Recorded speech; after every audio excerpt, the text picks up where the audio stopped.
chance to be here, and also for the chance to join. I gave you a microphone as well. There we go, okay. Does that count for one of my 10 minutes? So I would like to also add my thanks to the organizers, but also to the representatives from utilities and from the Palm Oil Association, because what you've heard so far, I think, is very much the important story. That there is a remarkable diversity of resources that are available here.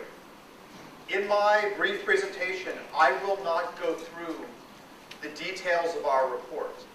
Over the last few months, a team from my laboratory spent time analyzing the data provided by STSB, by the Palm Oil Association, by a number of the renewable energy suppliers, to look at what mix of energy appears not only to be available, but also is economic today and in the future to meet the energy demands for Sabah.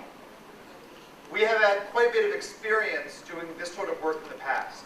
In fact, my laboratory has been working for some years in Indonesia. We're currently working in Sumatra. We've been working in East Africa, in Kenya and Tanzania. We're working on biofuels in Brazil, as well as in the United States. So we've worked on a number of systems like this. And again, I will mainly highlight the opportunities. The conclusion, however, is where I want to begin. And I believe there are copies of the report available in the back for those who want to take a look at the details. What we found is that the opportunity to diversify the energy mix here, meaning not to think about this as a case of, can we meet the entire future demand with solar, or with coal, or with oil, or with biomass? But in fact, to think of all of these as part of a solution is the most important piece of that story. The conclusion from that is that the most important resource that's available here isn't just the energy sources that we're talking about, but it's the need to coordinate between the private sector, the public sector, and civil society to plan this process out. In fact, we find that the availability of biomass is somewhat larger than has been estimated. The ability of the grid to provide the opportunity for small-scale biomass systems, as Adrian just mentioned, introducing solar into the system, introducing geothermal and hydro, that grid development provides an opportunity here for Sabah to meet these future energy demands, and not only do it by replacing fossil fuels, but in fact to generate more jobs than a single technology approach. I'll highlight only a few pieces of this as we go.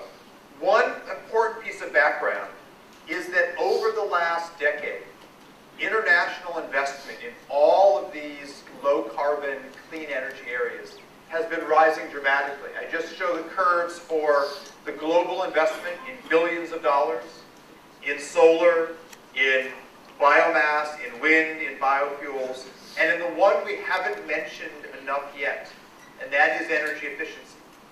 Meaning efficiency at the generation plants, efficiency at the end use in buildings like this, and in particular, in efficiency of the boilers. And I will come back in a minute to that process to improve the overall amount of energy that's available. I will spend 2 of my precious 10 minutes to highlight the international story a bit more. And I do this because it's so important. And that is, we have seen in a number of places, I'm highlighting an example here from my home state of California, but it's one of many examples from Kenya, from Brazil, from Italy, from Portugal, from Nicaragua, where government standards to require higher levels of efficiency can dramatically drive us to discover ways to get more energy out of current or future boilers at the industrial level, to install more efficient lights, to use smart timers. In fact, we conclude that the fastest way in Sabah to meet the largest fraction of the new energy demand is by encouraging strongly energy efficiency. And over the past few days, I've had some very, very productive and heartening discussions with some of your elected leaders who see this very clearly and see very clearly the opportunity to support what's taking place at the industrial development at SCSB, in the palm oil industry, in the small and distributed hydro, and make energy efficiency not only the first priority, but in fact it is the least cost option. In my home state, the requirement is that every new home built in 2020 must generate more energy than it produces. That's by making it efficient and by installing solar or small wind or a boiler in a small apartment complex so they can use the waste, urban waste, and use that for energy generation. Our office buildings have to have this target of net energy generation by 2030.